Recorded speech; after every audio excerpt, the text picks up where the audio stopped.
Hey, Haki. So, class, we're very honored to have a special guest with us today, Haki Shakur. And Haki, as you know, we are about two-thirds of the way through Shaka Shakur's book, Manifestations of Thought, When the Dragon Comes, to which students, as you know, Haki wrote the preface. He also wrote the preface to Shaka's previous book, a booklet from the Republic of New Afrika, Palestine. And he's here to engage in a dialogue about a range of things. I think like he is, first and foremost, at least in my mind, a revolutionary New African historian and organizer.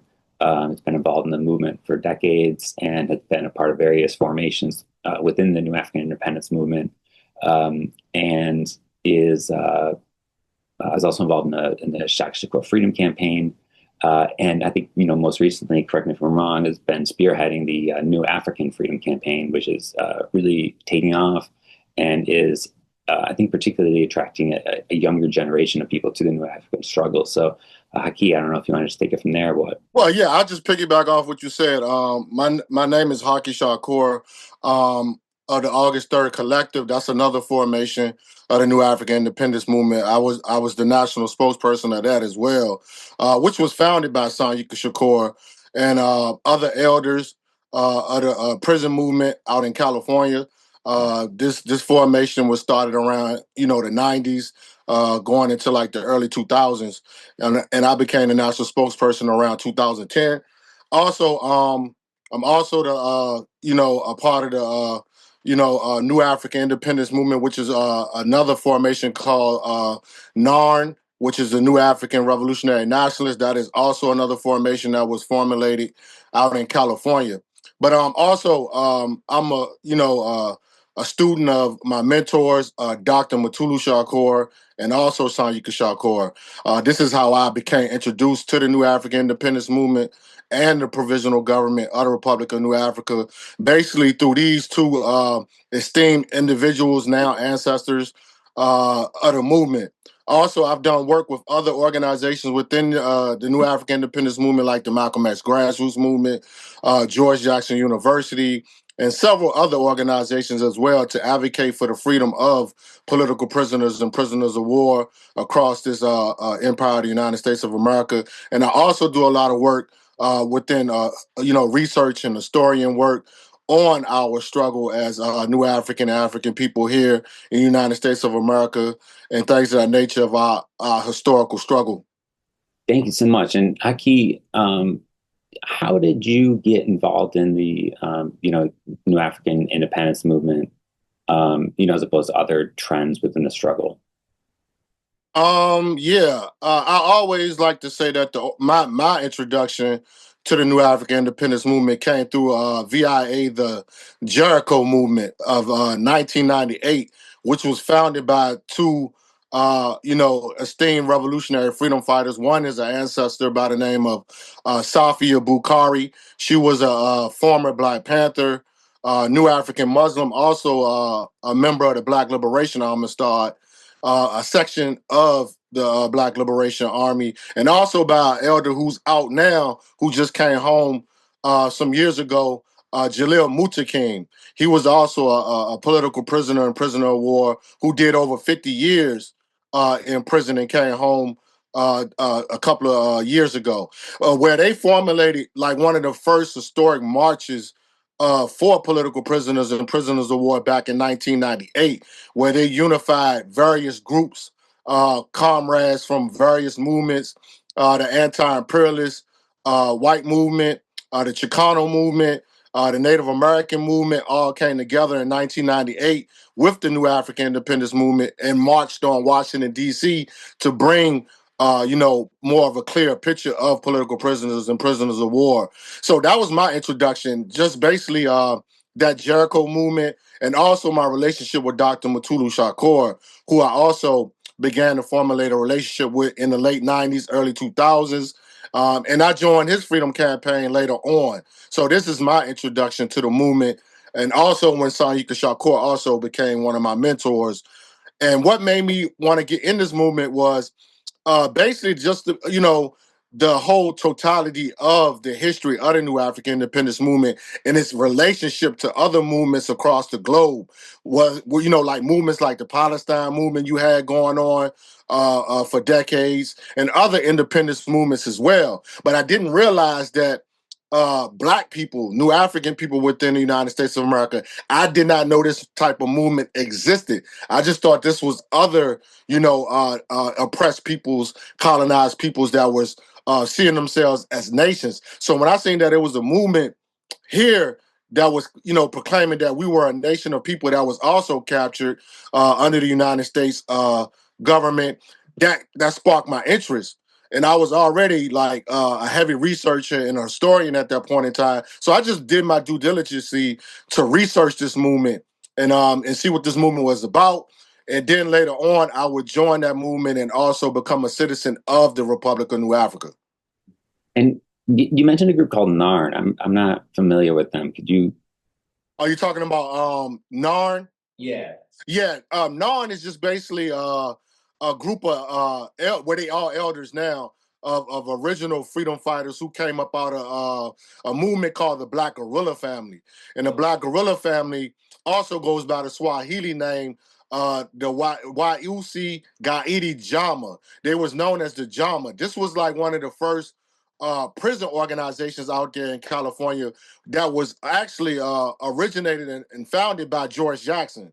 So these individuals come out of the George Jackson and the Black August struggle of those political prisoners out there in California. So like around, I say like the late 70s going into the 80s, this group started to formulate to represent the legacy and continue the legacy of George Jackson. And so they started a quadrate out of that Black guerrilla family, which were called the New African Revolutionary Nationalist cadre, where they would take on, the theory, the ideology of the New African Independence Movement, and they have kept it alive. So this is why we always like to honor those individuals out there in the California prisons, because they have kept this political line, this movement strong from behind the walls.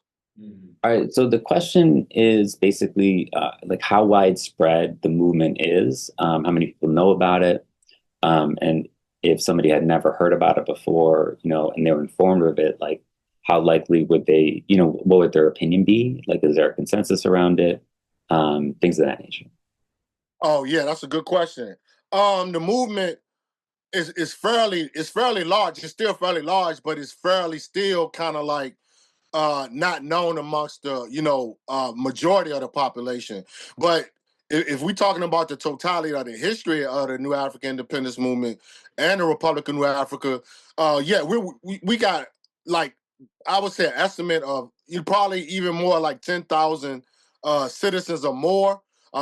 That could be on a higher end of it as well. But over the years, the younger generation who's starting to learn about the Republic of New Afrika and the New African Independence Movement, those numbers have started to grow, and it's growing now because actually the New African Independence Movement, it gained its popularity on university campuses back in the 60s and the 70s, and it started to grow throughout the 80s period and the 90s period. So we were fairly known on college campuses, but now as far as like like I said, like the major population, it's not really known on a popular major level, but it's fairly known now because of the new generation of young New Africans who are starting to, who have become citizens and also are organizing on campuses across the United States. Is getting popular again.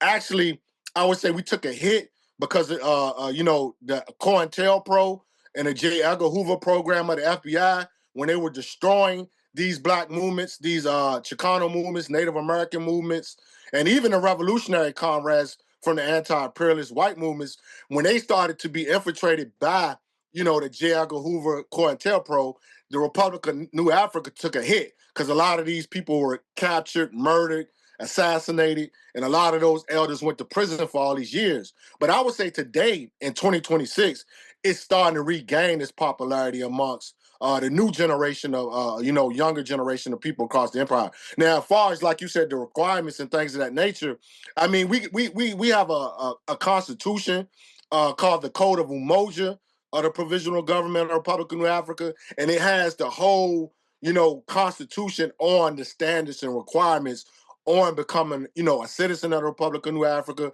and also, becoming a part of the New African Independence Movement is fairly something that a lot of individuals they can get with like elders and the younger generation who starting to organize amongst organizations to join these Pacific organizations within the New African Independence Movement. But like I said, we have solidarity with a lot of other movements as well who also are allies and who join the movement that way. And could you speak a little bit more about the counterintelligence program? Oh, okay, yeah. J. Edgar Hoover and the FBI established a program called the Counterintelligence Program, and it's for short. It's called COINTELPRO, but actually it's called the Counterintelligence Program. And this program was developed. Some people say the program started to develop when J. Edgar Hoover first became the national, head of the FBI back in the 1920s. And so they say some of the first organizations like Marcus Garvey and the UNIA, the ACL were some of the first groups that fell victim to this counterintelligence program. And what this program was built on was to neutralize revolutionary movements, and particularly the Black nationalist movement that J. Edgar Hoover and the United States government seen as a threat to the. This is what he labeled it. He said that the Black nationalist movement was a national security threat to the United States of America. So this counterintelligence program was operating from like in the shadows. It was one of these low intensity organizations that attacked these movements through frame ups, neutralization, all the way as far as like killing these Black individuals, these revolutionaries, and also incarcerating them and also sabotaging their character. So this program was strategically set up to destroy, neutralize, and defame any revolutionary activity and revolutionaries across the United States of America. Because, in another class of mine, we're reading Shackle and Chained, Mass Incarceration in Capitalist America. And some of the students are also in that. Oh, yeah. And, the author's talking about how, like, at one point in time, the Chicago field office alone had so many informants and snitches, within the Black Panther Party and Young Lords and other revolutionary groups, that they were literally like snitching on each other. Yep.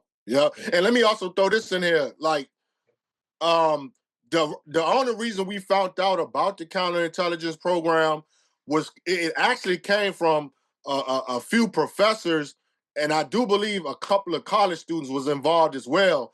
They actually broke into the FBI national office and stole the counterintelligence papers, the FBI files, because these files were sealed and kept in, hidden from the public for so many years. And so it was these individuals that was from a university that actually went into the FBI office and stole those counterintelligence program and released papers and released them to the public.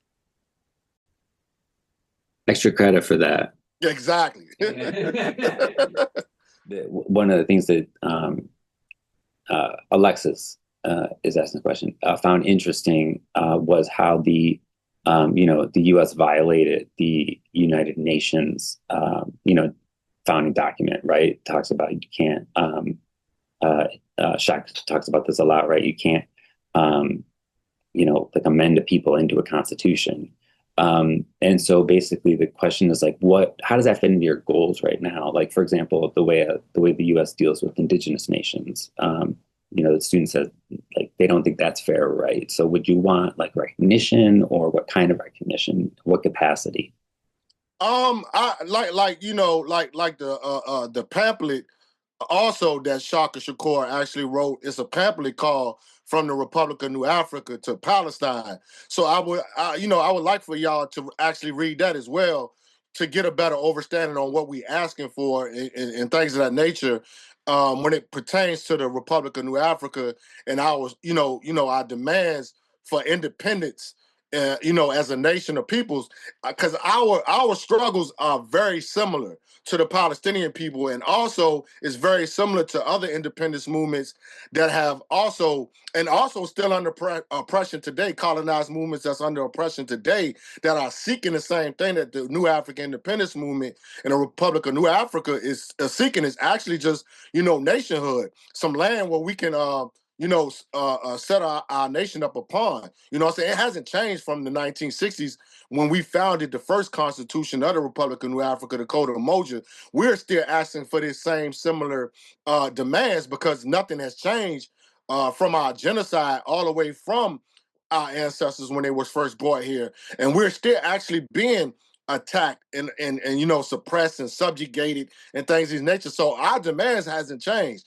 And also our demands fall in line with our, comrades, other native indigenous movements, the indigenous nations, period, is the fact that we're actually, fighting for their sovereignty, the restoration of their sovereignty, because they were sovereign nations of peoples before this land was invaded. So we're fighting side by side with all these colonized, independent, colonized peoples. Period. So we're aligning with all movements and fighting for the same thing. So like a lot of people think that they have an issue with us, proclaiming territory, that belongs to the native indigenous peoples and the native nation and things of this nature. But a lot of people don't understand that we have a relationship with the Native Americans and the native nations that will see us actually obtaining permission and getting, the go ahead to get this land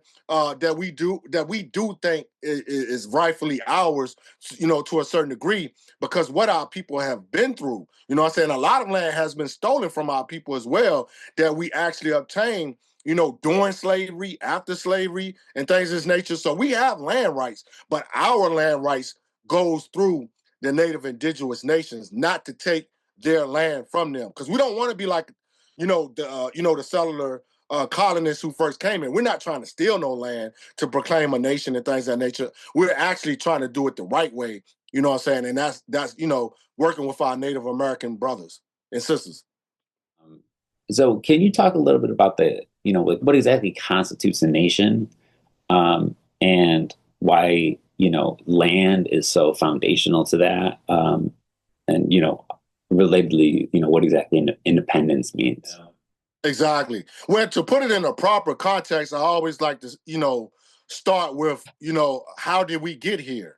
And how did we get here was what we deem as the transatlantic slave trade. But really, I don't even like to use the word trade, because it wasn't really no trading going on. This was just human trafficking in its purest form. Kidnapping people and things of that nature. So to understand why we're saying that we're a nation, you have to understand those individuals, those ancestors that they took out of West Africa. These individuals, these people came from what we're seeking. These were independent people. These were people that were seen as nation that came.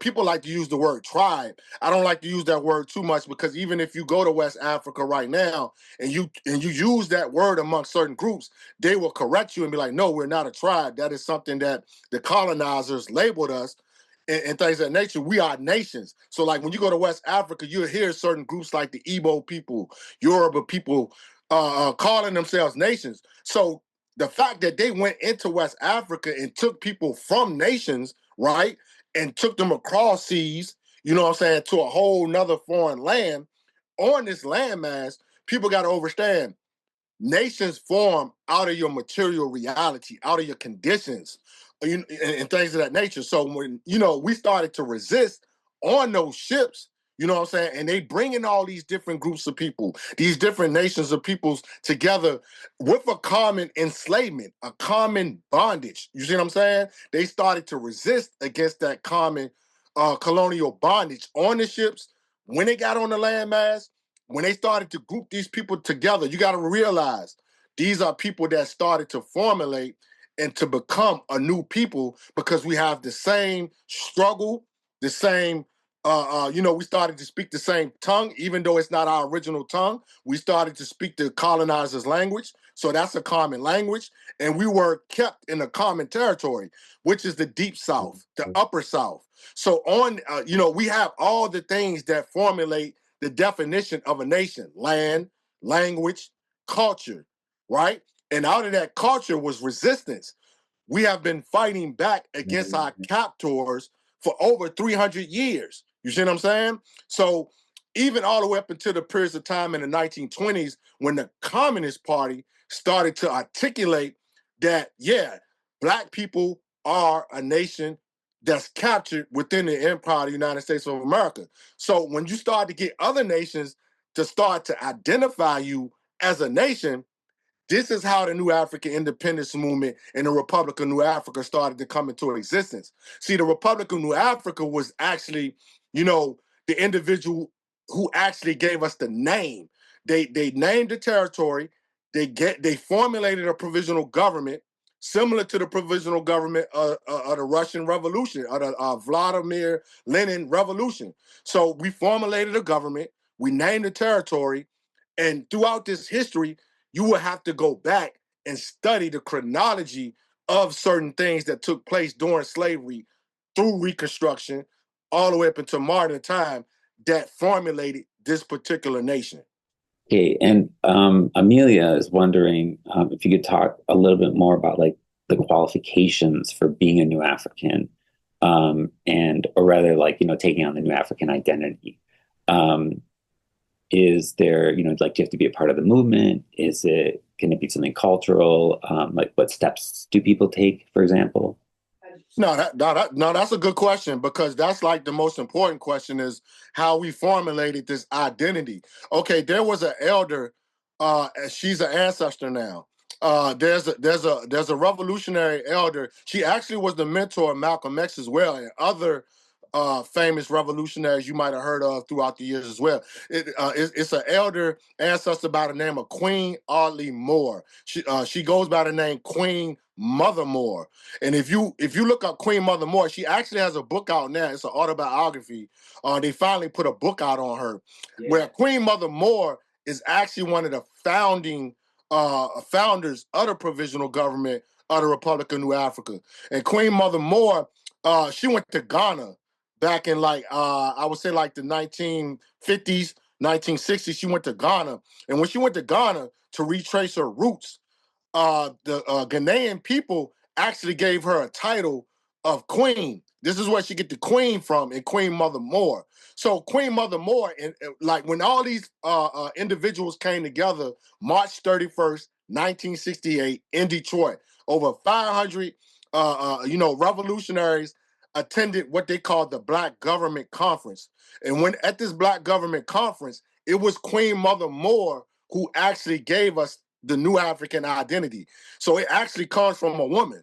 That's another thing that's very important, that it was a woman who actually gave us this identity. And so, okay, the New African identity, you know what I'm saying, is basically, because we always get this question as well, because even from our African brothers and sisters, they, a lot of them didn't understand what we mean by New African. A lot of them thought it was disrespectful to a certain degree, because they were saying like, so you're basically saying that we're old Africans. No, that's not what we're saying. We're saying just like how you got New York, you know what I'm saying? New York came from a place in London, a place in England. A lot of these places over here in America are extension of the country that they came from, which is Britain. You know what I'm saying? A lot of these places and these states is named after places over there in Britain. So when we're saying New African, we're saying that we're extension and descendants of our African ancestors and our African brothers and sisters on the continent. But we're making a distinct delineation from the continent, because we've been 300 to 400 years removed from the continent. So this is where you get the New African from. So in order, so let me explain it this way. You have individuals and organizations and people who identify as being New African, who are actually citizens, who proclaim their citizens their citizenship to the Republic of New Afrika through the Constitution.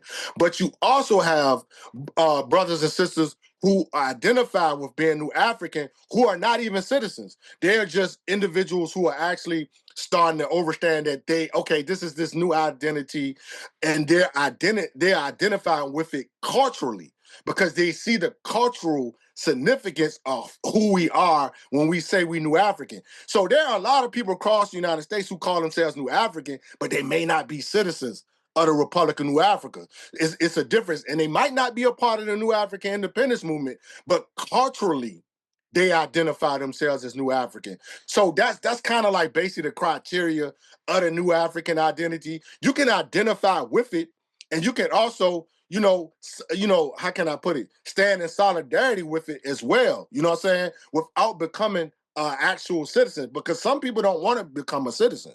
You know what I'm saying? They just identify with it culturally. So we don't have no issue with that at all, neither. You know what I'm saying? Because, the more people who identify with New African, the more that this movement grows and our case for independence grows. And have you read that book? Yeah, Queen on Queen Mother by Ashley Farmer, I think. It's a great autobiography of Queen Mother Moore because so many years have went by. People are starting to find out about her. It wasn't that much information out there about her. So that's why we salute the sister for writing the autobiography so people can get familiar with her story because she was a Garveyite. People got to realize she was a stone cold Garveyite. She was a mentor of so many revolutionaries. And so she's finally getting her credit. She's finally getting her recognition, and the younger generation is starting to learn about her. So this is why I always tell people, please grab that new book by Ashley Farmer so you can get familiar with Queen Mother Moore. Because once you get familiar with Queen Mother Moore, then a lot of this history about the New African Independence Movement will give you a better understanding of it in totality. Yeah. Yeah, because she was born in like 1898 and died Yes. in 97. So she lived not like 97 or something.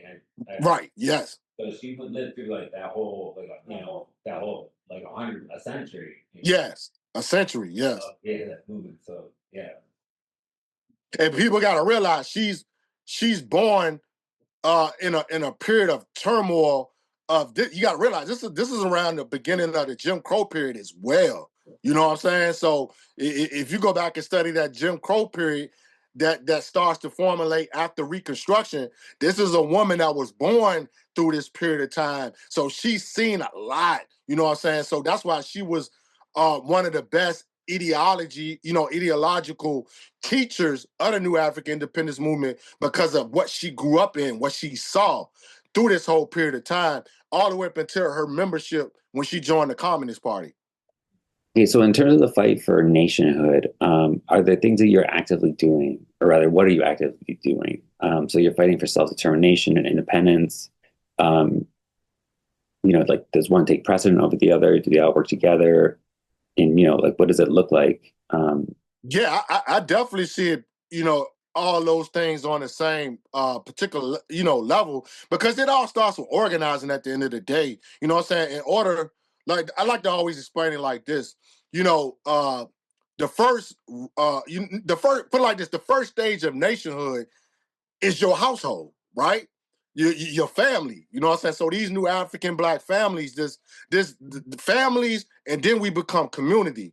Family first, then community. So in order to even get to a nation status or nationhood, period, it has to start with your family. It has to start with your community. So what are we doing in our communities? And that is organizing. So we have to lead by example if we talking about asking for independence and nationhood and things of that nature. So it starts right here in my community. The work I do in the community is an extension of the New African Independence Movement, whether it's doing teachings, food co-ops, shelter, advocating for your basic necessities. You know what I'm saying? Similar to what the Black Panther Party was doing, going out into the community, setting up these programs that are the basis of how we get to nationhood. You know what I'm saying? Because we can't even fathom having a nation if we're not doing this,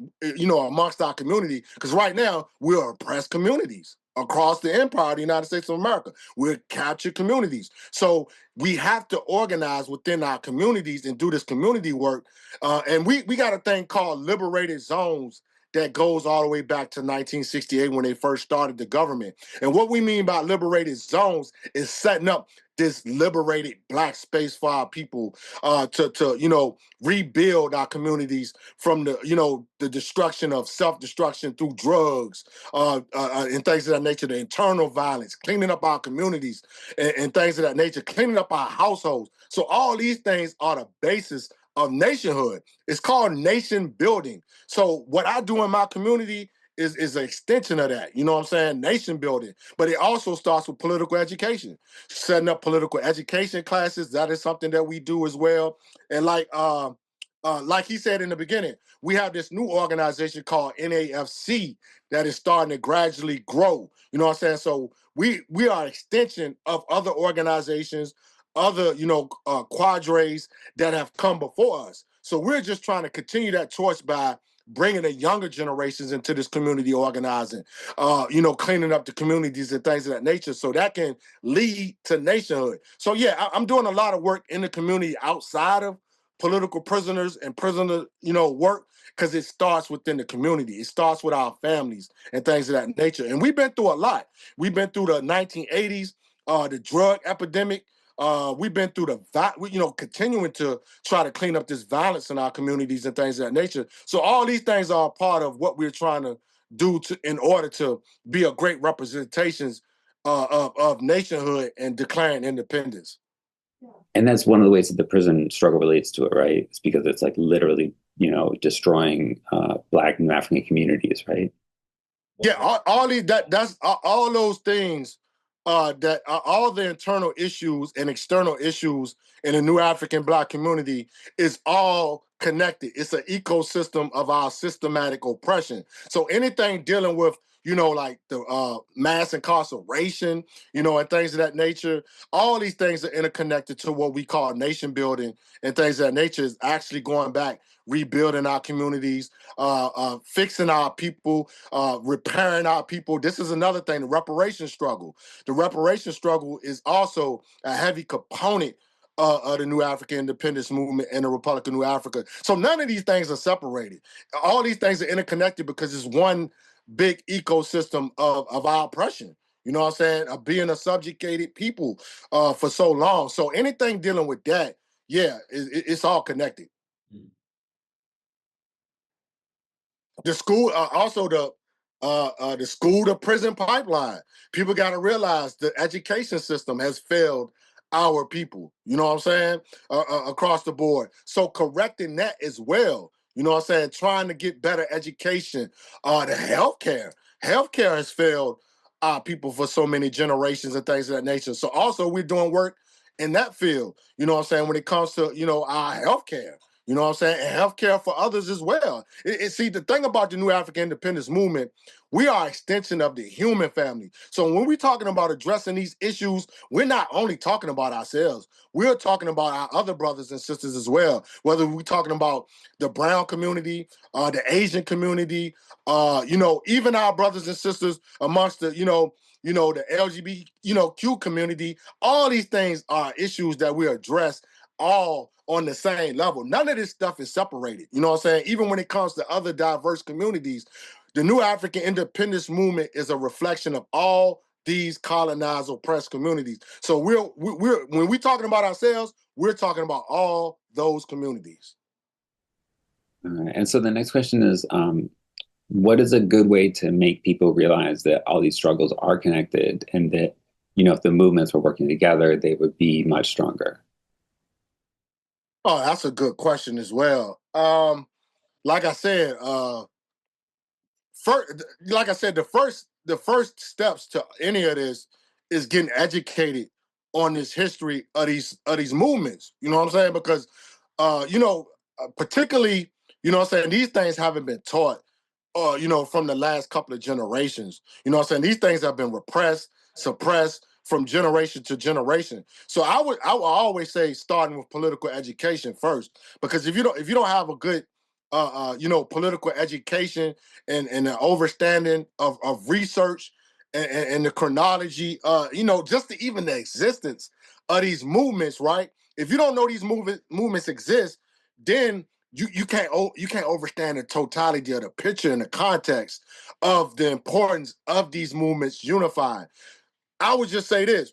These movements have always been struggling and fighting beside each other to get to that ultimate goal of unification. Because, all, like I said, these movements and these communities are all affected by the same system, the same empire, the same government.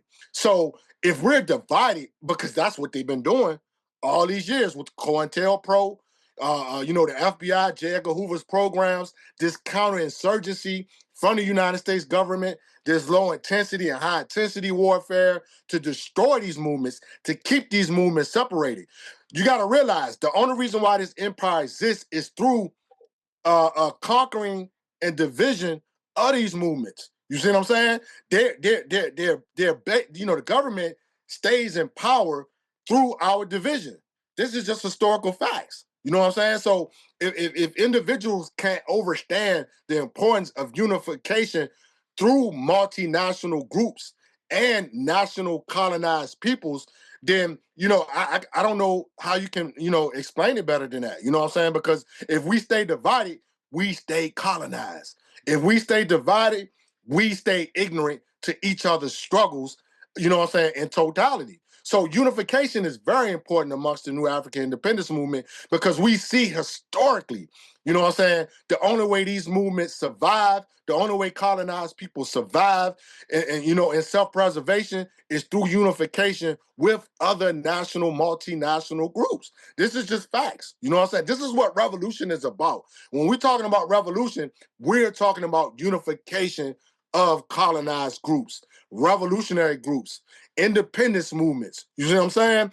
Revolutionary organization, revolutionary student groups. You know what I'm saying? Unification is important because this is how the United States government maintains its grips in the world on colonized people through division. And can you talk about how there's not a contradiction between the fight for self-determination and independence and the fight for everyone else's struggles? Because you can't have real equality unless you have the right to independence, right? It's like you can't have a marriage, for example, based on equality unless there's the right to divorce, right? Or else it's like inherently unequal. So that's why there isn't a contradiction, right? Right, man. And I'm glad you brought it up because that is the most important part that we need to articulate amongst the masses that's coming behind us, the new generation that's coming behind us, because so many generations have been kept ignorant to the point you just stated. And then you have, people that live amongst the society who keeps that ignorance intact. You know what I'm saying? By saying that the only try to portray it that it's only one way that you can go, and that is being integrated.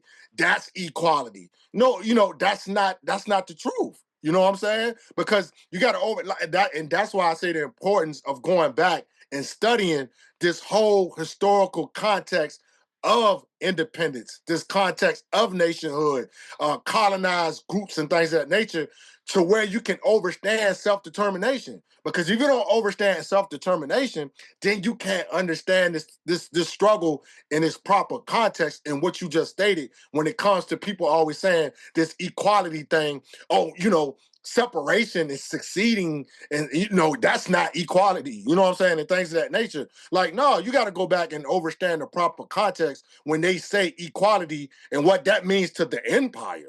You know what I'm saying? At the end of the day, you know what I'm saying? They have their own definition of what equality is. But that's why we got to correct history. You know what I'm saying? To put it in the proper context, control the narrative.